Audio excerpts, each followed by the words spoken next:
Bonjour. Ça va tout le monde? Bienvenue Mario et Patricia. Après une journée, et comme dit Natalia, ciao. Ouais. Et bonjour à vous qui nous regardent dans sa maison.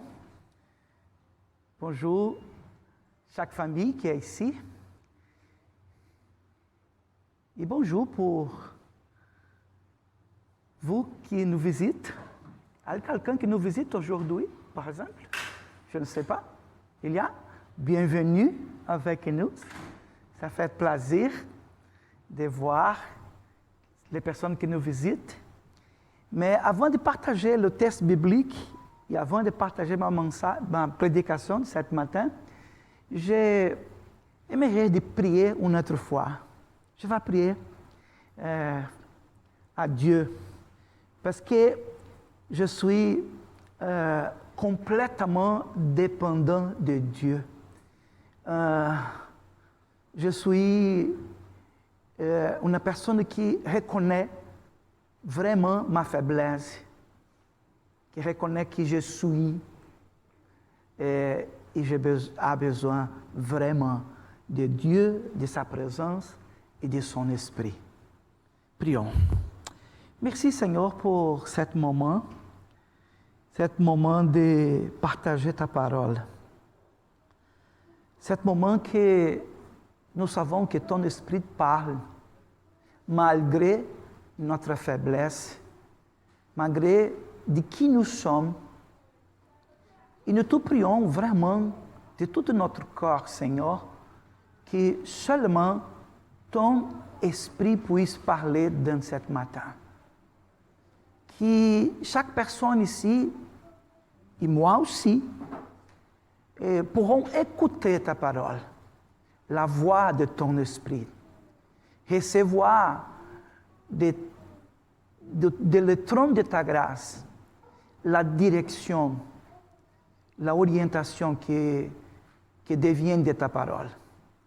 Nous te prions, Seigneur, de tout notre corps. Pardonne-moi, pardonne ma faute, pardonne et utilise-moi dans ce matin. Je te prie au nom de Jésus. Amen. Amen. Ok. Merci. Étienne. Oh, non, hoje Étienne la semaine passée. Mais c'est la même famille, ouais, le même clan, la même gang. Merci, Jean. C'est une blague pour décontracter. Parce que je suis un peu nerveuse quand je prêche. Et vraiment. Et il y a une fois que j'étais très nerveuse quand je prêchais. J'ai prêché sur le passage qui parle de Zachée, qu'il montre sur l'arbre. Et j'ai commencé à parler sur Zachée. Et à un moment, je dis que Isaïe montrait sur l'arbre. Isaïe est là pour regarder à Jésus. Et le musicien me dit, pasteur, n'est pas Isaïe, é Zachée. Oh, ok. E então, Jesus dit, Isaïe, mete à tes côtés e demande que Zachée descende.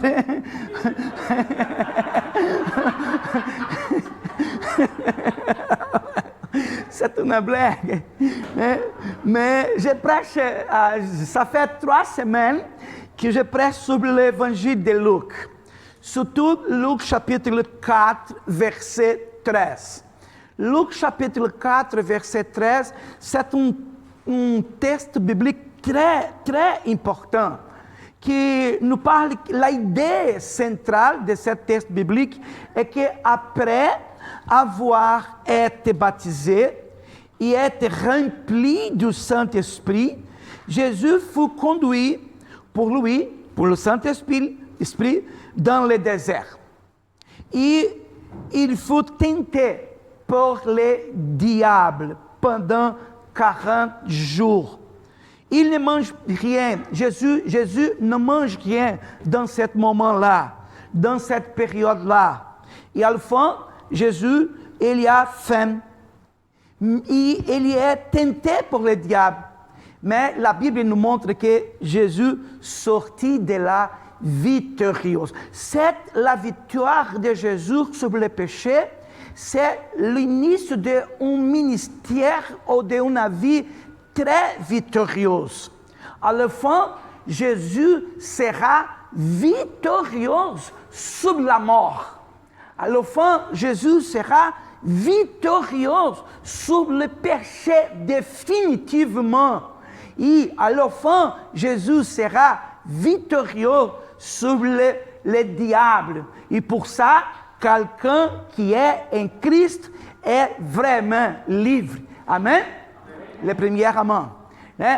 Quelqu'un qui est en Christ est libre. Parce que Jésus-Christ nous a donné la victoire. La victoire sur les péchés, la victoire sur la mort, la victoire sur la condamnation éternelle. Jésus-Christ nous a donné.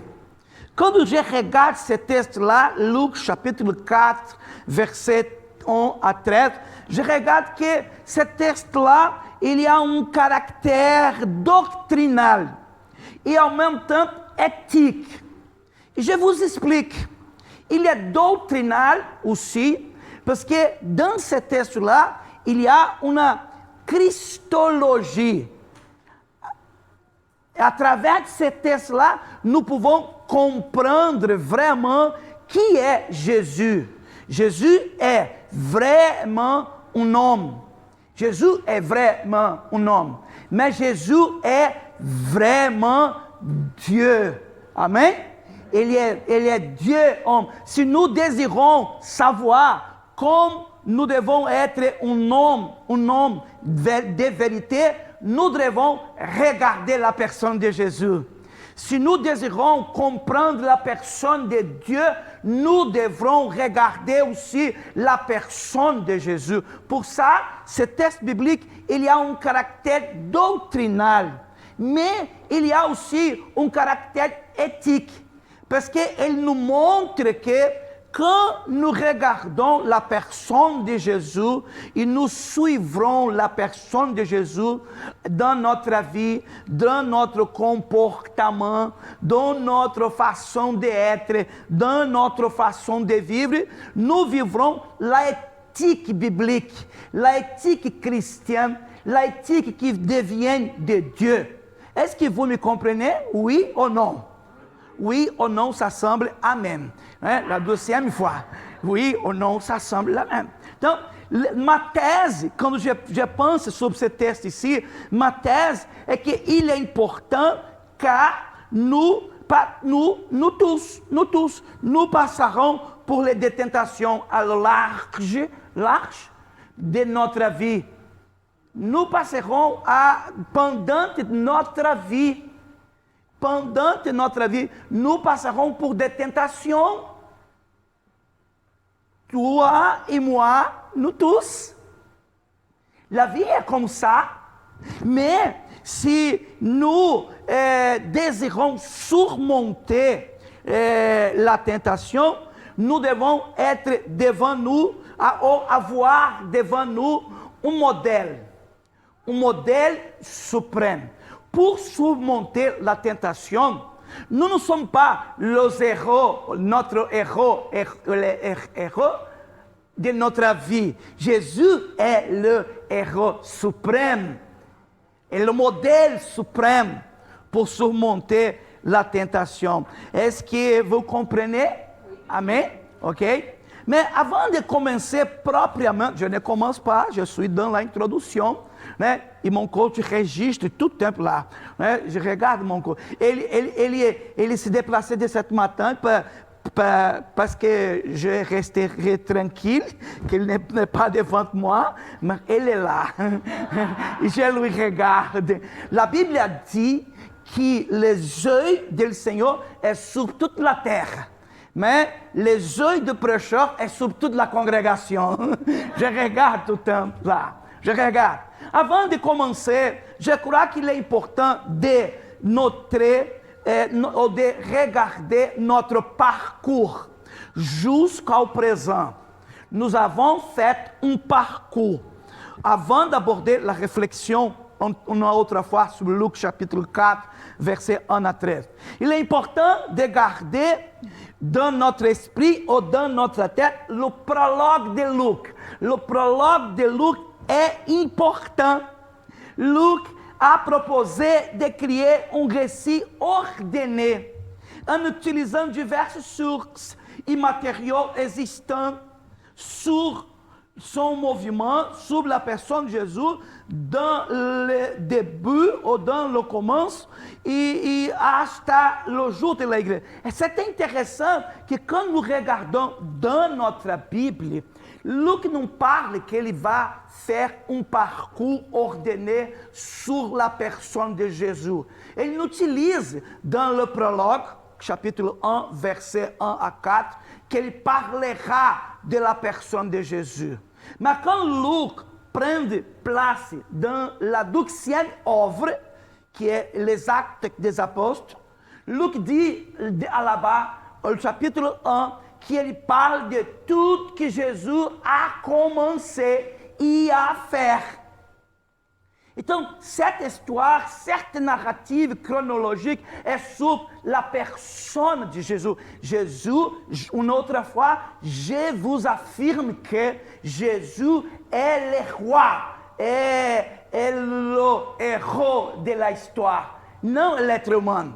Jésus est le centre de l'histoire. Jésus est le centre de la narrative lucienne et de toute la Bible. Amen? Il est le centre. Donc, c'est important. Et nous avons partagé le chapitre 4, verset 1, et son contexte, et nous voyons que Jésus est notre modèle suprême de vie et de comment affronter les tentations. Nous avons aussi dit dans notre réflexion précédente qu'en suivant l'exemple de Jésus, pour vaincre la tentation, nous avons besoin de la première prédication sur cette série. Nous avons besoin d'une vie pleine. Une vie pleine et surtout conduite. Conduite par l'Esprit Saint. Parce que quand nous parlons d'une vie pleine et une vie conduite, nous parlons de sainteté et nous parlons d'éthique. Parce que pendant ma vie en tant que pasteur, dans la congrégation, ou dans plusieurs églises, je regarde personnes qui disent « Je suis plein de l'Esprit Saint ». Et elle parle puissant sur l'Esprit Saint. Et elle a dit « Alléluia » et l'Esprit Saint. Mais sa vie même manque d'une éthique. Donc nous devons être pleins, mais conduits par l'Esprit Saint. Vous êtes d'accord? Oui ou non? Ok? Le 12e point, Amen. Merci, c'est toi qui dis Amen et je ne compte pas. Gilles qui a dit Amen. Ne compte pas, n'enregistre pas. Le 12e point, je dis que pour surmonter la tentation, nous avons besoin d'une vie de pratique de discipline spirituelle telle que les jeûnes, la prière, la solitude. Ce sont les disciplines spirituelles intérieures. Si vous regardez le texte de Luc, chapitre 4, versets 1 à 13, et cette disciplines sont là. Il y a plusieurs disciplines. Par exemple, dans ce texte de Luc, chapitre 4, versets 1 à 13, il y a la discipline spirituelle communautaire, qui est l'adoration. Jésus va dire au diable, seulement à Dieu tu serviras, et seulement à Dieu tu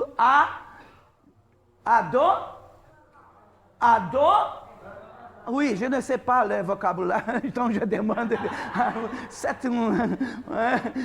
Il adorera.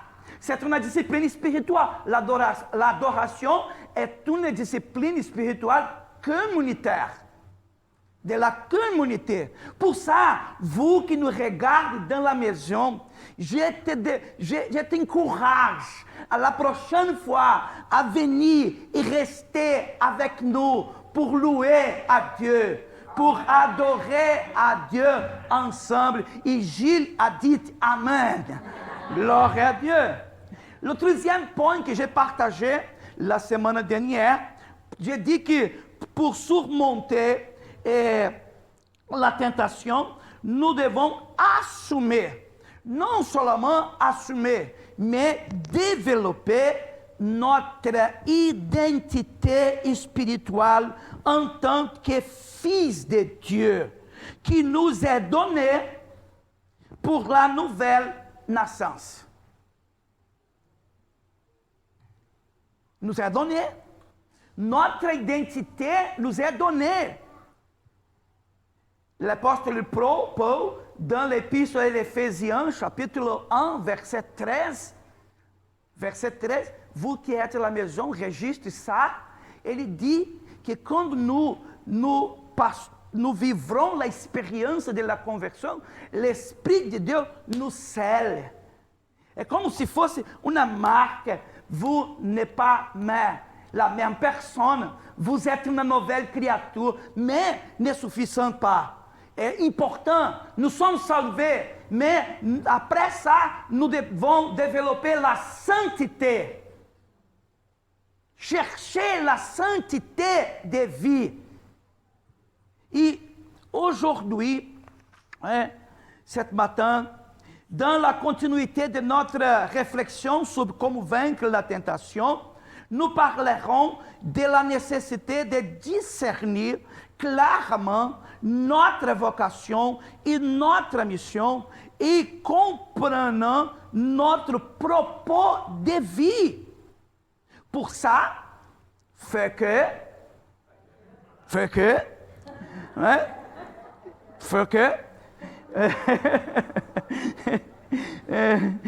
pour vaincre la tentation, nous devons comprendre le point d'aujourd'hui, comprendre notre vocation, notre mission et notre but au propos de vie. Parlerons ensemble.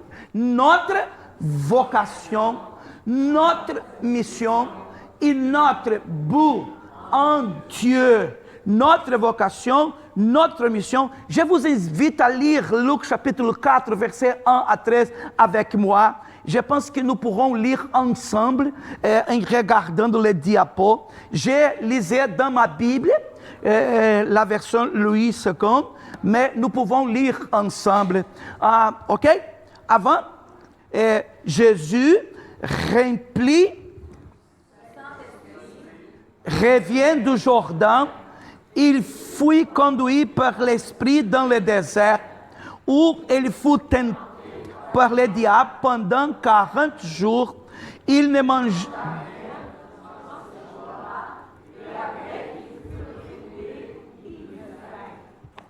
Ok, continuez.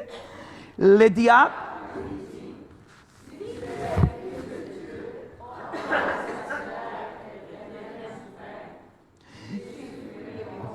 Il est écrit, l'homme ne vivra pas de pain seulement. Le diable, continue, le diable lui montre en un instant tous les royaumes de la terre. Il lui dit, je te donnerai toutes ces puissances et la gloire de ces royaumes, car elle m'a été donnée et je la donne à qui je veux. Si donc tu te prostères devant moi, il sera tout à toi. Jésus lui répondit, il est écrit, tu adoreras le Seigneur, ton Dieu, et tu le serviras lui seul. Le diable le conduisit encore à Jérusalem, à la place sur le haut du temple, et lui dit, si tu es le Fils de Dieu, jette-toi d'ici en bas, car il est écrit, il ordonnera des ordres à ses anges à ton sujet, afin qu'ils te gardent, et ils te porteront sur les mains, de peur que tu contre le... Jésus lui répondit, il a dit, tu ne tenteras point le Seigneur, ton Dieu, après l'avoir tenté de toutes ces...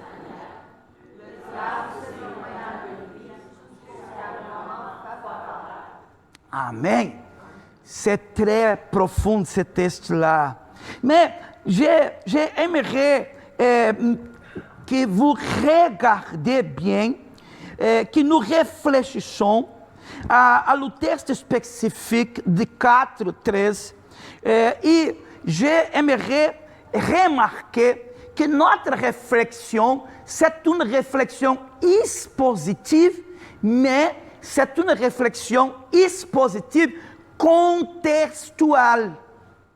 C'est une réflexion expositive et textuelle, c'est-à-dire que ela parte do princípio que notre passage biblique, c'est-à-dire Luc chapitre 4, verset 1, n'est pas une ilha. Cette herméneutique est une herméneutique diabolique. Parce que le diable, ele prend une passage spécifique pour faire des trampes avec Jésus. Mais Jésus met la passage dans ce contexte. La Bible, c'est un principe d'interprétation biblique. La Bible doit être l'interprétée de soi-même. La Bible. Pour ça, notre réflexion est contextuelle. Le texte biblique n'est pas une ilha.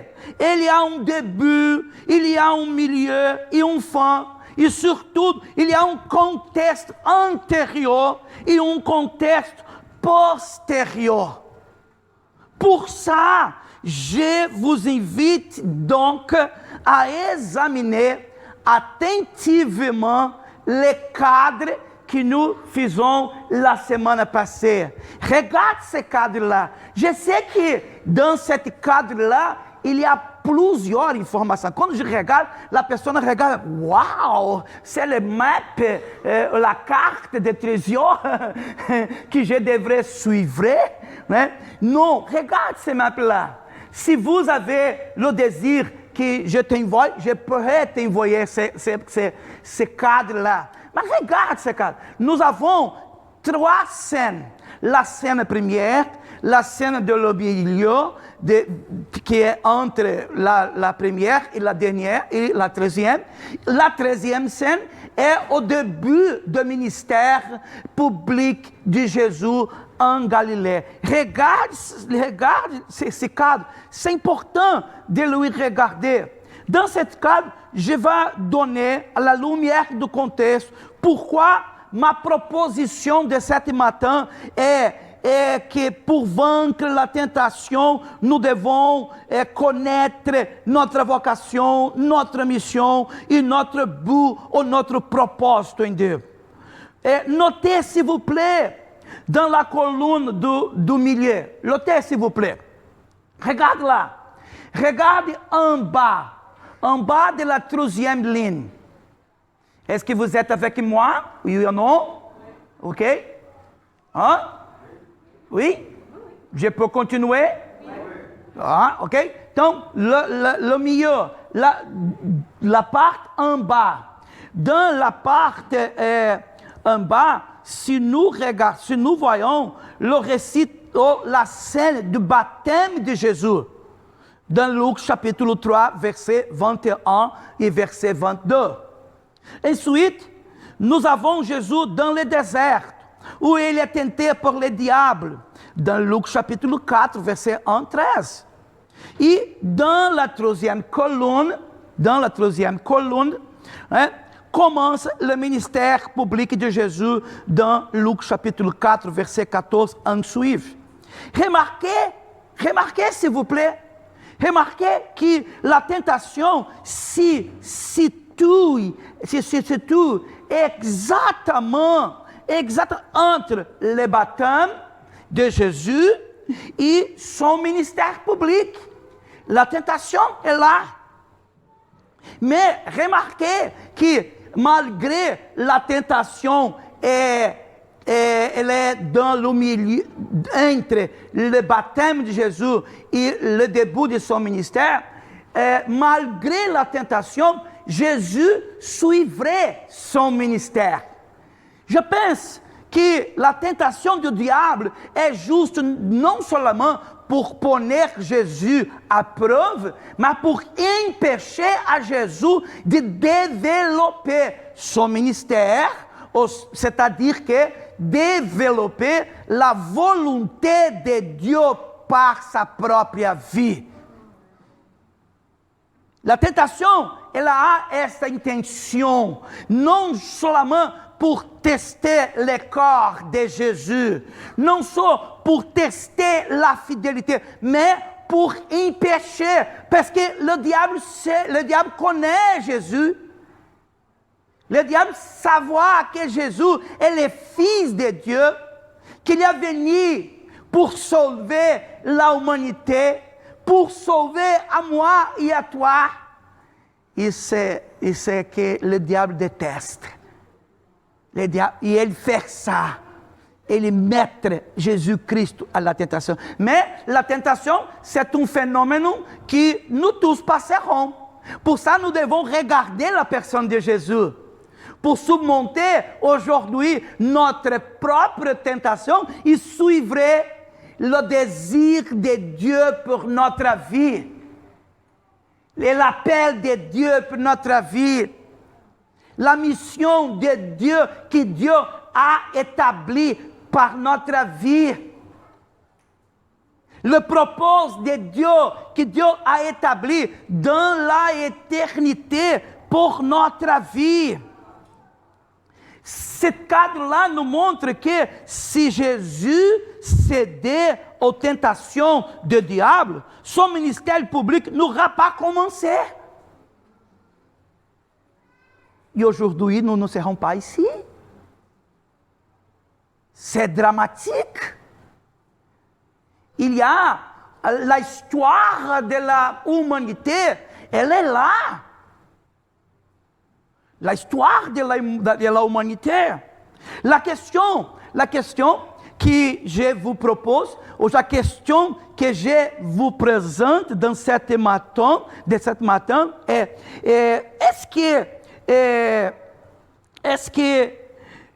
pourquoi Jésus est poussé, ou pourquoi je dis que Jésus il est plein d'esprit et en même temps il est conduit par l'esprit.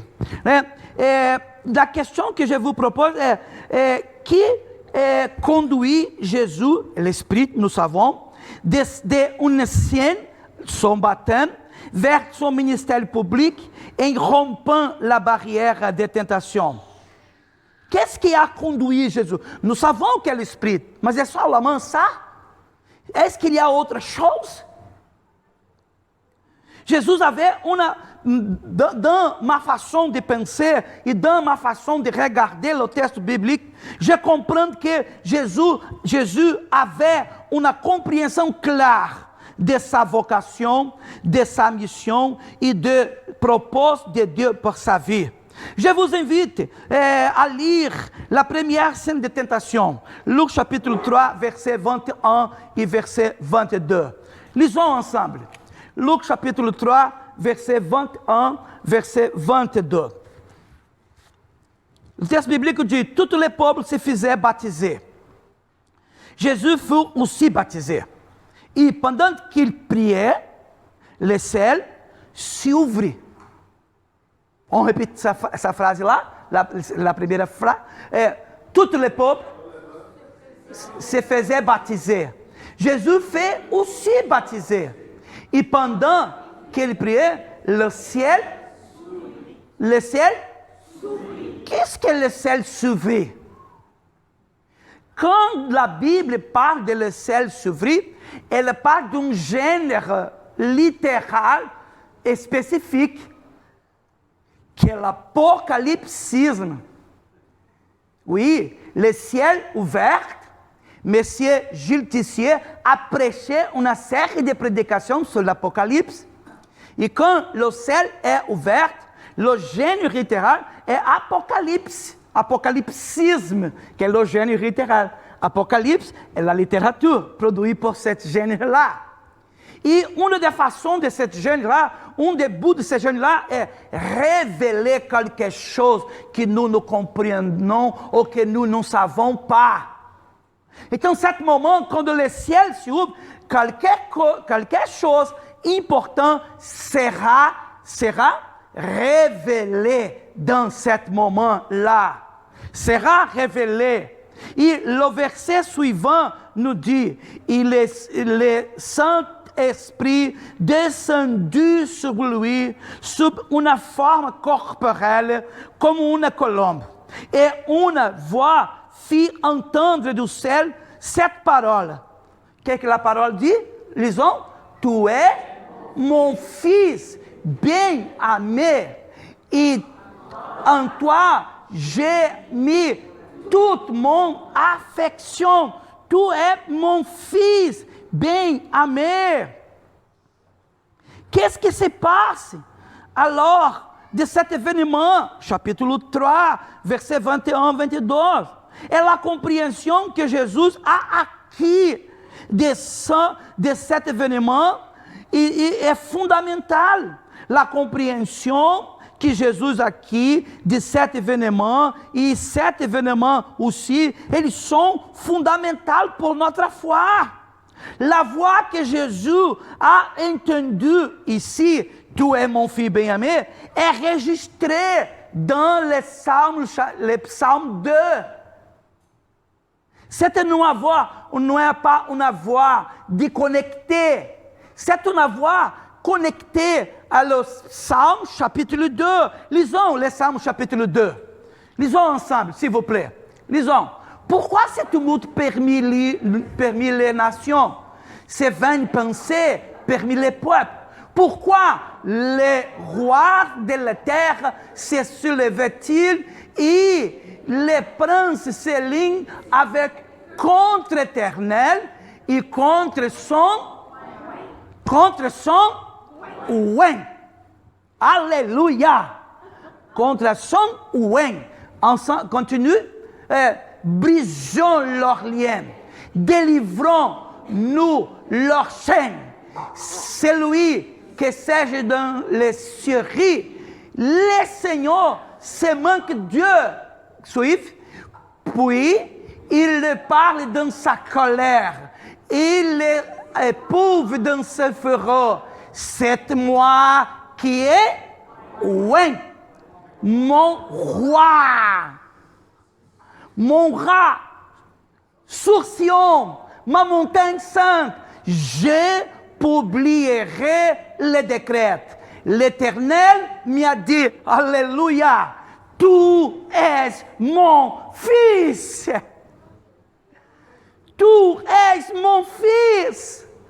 Quand Jésus écoute ça, et quand les peuples qui sont là écoutent ça, ils entendent, ils comprennent que Dieu, la voix de l'Esprit, la voix de Dieu, parle d'un psaume d'intronisation de les rois.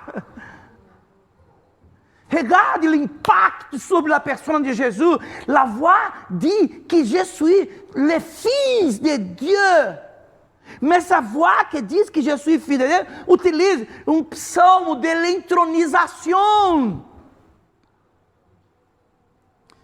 C'est puissant, Église. Le psaume 2 parle de l'idéologie réelle et se situe dans la liturgie de l'intronisation. C'est un psaume de onction et intronisation de roi. Jésus a entendu ce psaume, mais ce n'est pas tout. N'est pas tout. N'est pas tout. Et il a entendu aussi Isaïe, chapitre 4, verset 21. Lisez ensemble Isaïe, chapitre 4, verset 21. Lisons ensemble. Voici mon serviteur que je soutiendrai, mon élu, en que mon âme prend du plaisir. J'ai mis mon esprit sur lui. Il annoncera la justice aux nations. C'est-à-dire que Jésus comprend qu'il est le roi. mais il não é le roi bélique, ele não é le roi politique, ele, Jésus-Christ, est roi serviteur, comme nous chantons aujourd'hui, le roi serviteur. Alléluia. Jésus est roi. C'est-à-dire que au baptême, Jésus ne prend pas só la conscience de son identité, tu és mon fils, ele prend conscience de son appel, de sa mission e des objectifs de Dieu pour lui. Ele prend ça. Jésus est l'homme. Et le mot homme signifie en hébreu Messia. Le mot homme en grec signifie Christ. C'est merveille. Il est homme, il est roi serviteur et il est le roi serviteur prophète aussi. Vous êtes d'accord? Amen? Jésus prend sa conscience là. Et pour ça, quelque chose qui se pousse devant lui et sa mission, ele va transpasser pour ça. Comme nous montre le cadre. J'ai une autre question pour réfléchir. Est-ce que Jésus a vraiment la conscience qu'au baptême, il a été homme et qu'il a aussi pris conscience de sa vocation, de sa mission et de ses objectifs en tant que roi serviteur? Je propose la question. Est-ce que cette proposition est une spéculation? Hein? Retournons au tableau, s'il vous plaît. Retournons au tableau. Dans la dernière partie du tableau, le début du ministère public de Jésus en Galilée. Regarde là. Dans la dernière partie, le début de son ministère public, Luc rapporte que Jésus a utilisé un autre texte prophétique, Isaïe chapitre 61. Et la fin que Jésus utilise ces versets-là, Isaïe chapitre 61, Jésus, il dit à la congrégation, aujourd'hui, cette écriture s'est accomplie à votre oreille. Mais quel est le texte biblique que Jésus utilise là? Lisons Luc chapitre 4, verset 16. Lisons ensemble, s'il vous plaît, ensemble. Et à Nazareth, où il avait été élevé, et selon sa coutume, il entre dans la synagogue les jours de sabbat, il se lève pour faire la lecture. Et on lui remit le livre du prophète Isaïe. Là, il déroulé, il trouva l'endroit où était écrit. Lisons ensemble. L'Esprit du Seigneur est sur moi, parce qu'il m'a oint pour annoncer une bonne nouvelle aux pauvres. Il m'a envoyé pour guérir ceux qui ont le corps brisé. Luc chapitre 4, verset 16, démontre que Jésus a une conscience qu'il est à homme. Il est sous l'onction de Dieu. Il est le Messie, il est le Christ. Il est là.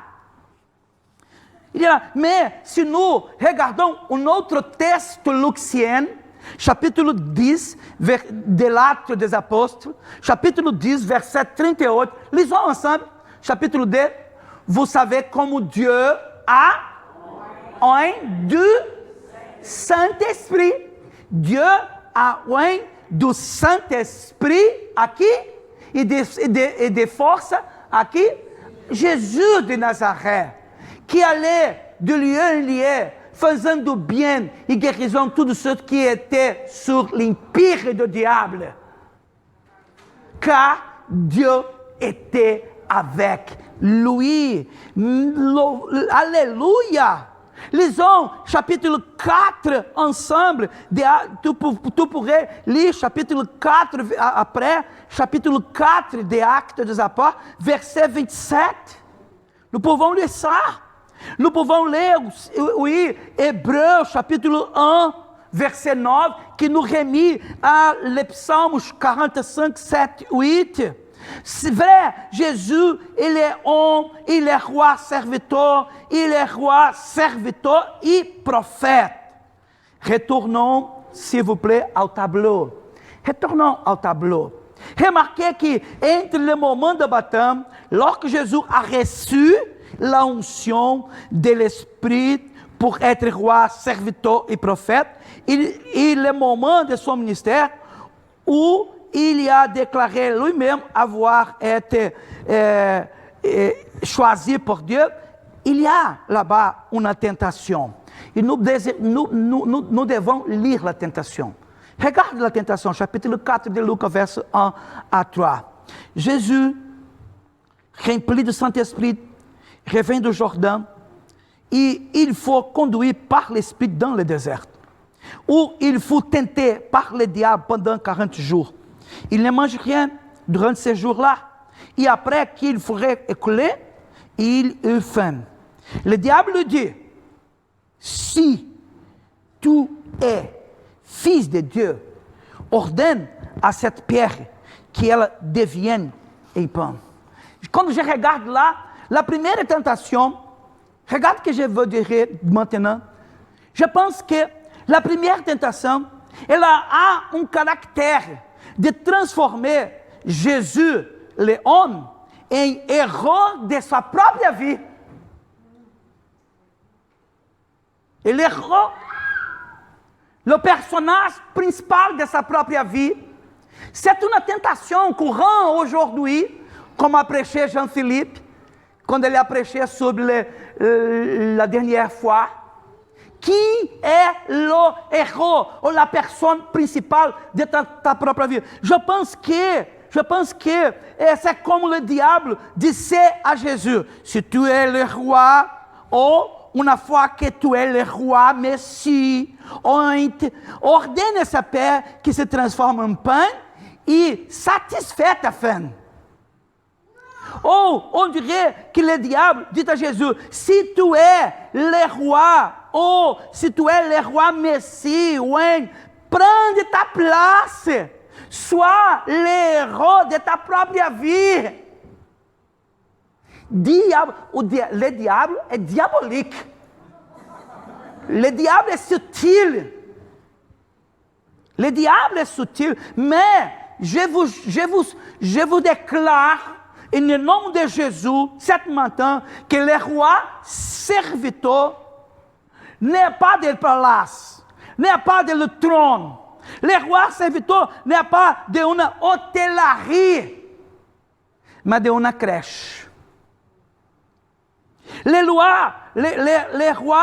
loi du roi serviteur est sur la croix du Calvaire. Il prend non la place d'un roi portenteuse, mais il prend la place du pécheur, de tout notre péché sur la croix. Mes amis, Jésus a pris la conscience de sa vocation et sa mission, ainsi que du but de Dieu avait pour sa vie. Il a suivi fermement ses buts. Il a suivi fermement, obéissant jusqu'à la mort et la mort de croix.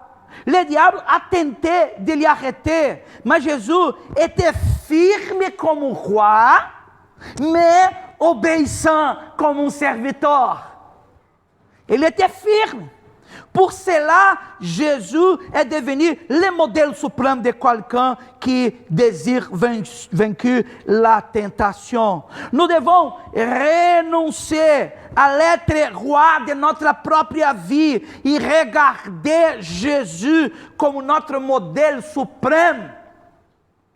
Nous devons réfléchir sur Hébreux, chapitre 12. Réfléchissez sur Hébreux chapitre 12. Nous pouvons regarder lisons ensemble.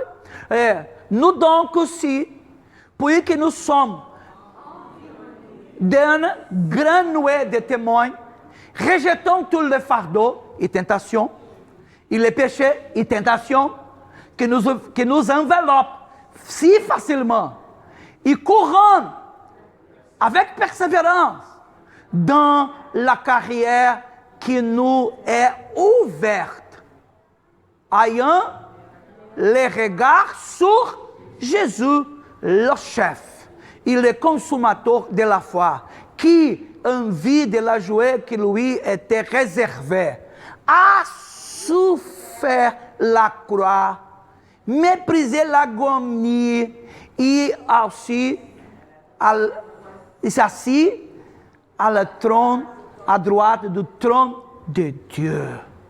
Nous avons une carrière. Comme Jean-Baptiste, comme Anne, comme les personnages bibliques tous, comme Jésus, nous avons une carrière. Nous avons. J'ai une carrière. Toi aussi. Prenons conscience de ça. Et quand nous prenons conscience de notre carrière, de notre vocation, de notre mission, le péché, la tentation ne quittera pas. Ils seront là. Mais nous regardons avant. Nous regardons avant. Réfléchissez, Église, sur la vérité qui en Christ Jésus, vous pouvez devenir une nouvelle personne, avoir une identité d'enfant de Dieu et recevoir du Père un propos de vie. Souvent, nous vivons vaincus avec une vie à la dérive. Ici, personne qui nous regarde ici ou dans la télé, si regarde soi-même, quand regarde, ma vie, elle est là, à la dérive. Je t'invite de cet matin à chercher en Dieu, à prier à Dieu et demander à Dieu, Dieu, quel est ton propos pour ma vie? Porque le propósito que Dieu a para notre vie nous donne la direction de vie. Em Cristo, nous pouvons être une nouvelle personne, avoir une identité, enfant de Dieu, et recevoir du Père, de notre Père, un projet de vie. Un projet. Dieu a des propos pour chacun de nous. Les propos de Dieu, l'objectif, la carrière de Dieu pour nous se discerne dans la vie des communautaires, dans la vie des prières. Mais les propos que Dieu a pour nous rencontrera des obstacles. Mais quand nous vivons les propos de Dieu, nous vivons une vie significative. Jean-Philippe a prêché l'an passé sur les Romains chapitre 12 et Jean a mentionné Romains chapitre 12 ce matin. Romains chapitre 12 que la volonté de Dieu, elle a trois qualités. Elle est bonne, agréable et parfaite. Dieu a des propos. Cherchons la volonté, les propos de Dieu. Réfléchissez pour ça. Réfléchissez sur... J'aimerais finir ma prédication regardant le cadre une autre fois, s'il vous plaît. J'aimerais. Quand je faisais ce cadre-là, j'ai mis 3 lignes horizontales. Est-ce que vous pouvez regarder? 3 lignes. La première ligne, c'est l'histoire de l'humanité. Si tu regardes bien, Luc fait des questions d'encadrer sa narrative dans l'histoire de l'humanité. Il parle du roi de Rome, du gouverneur de la Judée. Luc encadre l'histoire qu'il raconte sur l'histoire de l'humanité. Mais, au même temps qu'il y a une histoire de l'humanité, il y a une autre histoire éternelle, que é a história da saúde. que Dieu a conduit de la éternité à la éternité pour nous sauver. Mais la troisième histoire, c'était l'histoire personnelle. Luc raconte l'histoire personnelle d'un homme. Et je vous demande ce matin, est-ce que nous vivons dans l'histoire de l'humanité à marge de l'histoire de la salut, notre propre histoire? Si nous faisons comme ça, nous sommes les héros de notre propre vie. Mais si nous cherchons à impliquer notre histoire avec l'histoire de la salut, Jésus-Christ sera le héros de notre vie, l'exemple, la personne principale. Réfléchissez, pensez, et que Dieu vous bénisse. Prions. Merci Seigneur pour ta parole. Merci pour l'exemple suprême de la personne de Jésus. Et donnez à chacun de nous, Seigneur, le privilège de connaître ton propos pour notre vie. Et non seulement connaître, mais vivre sous la direction de ton esprit. En regardant notre exemple suprême, qui est ton Fils Jésus. En son nom, nous prions. Amen. Merci. Que Dieu bénisse à tous.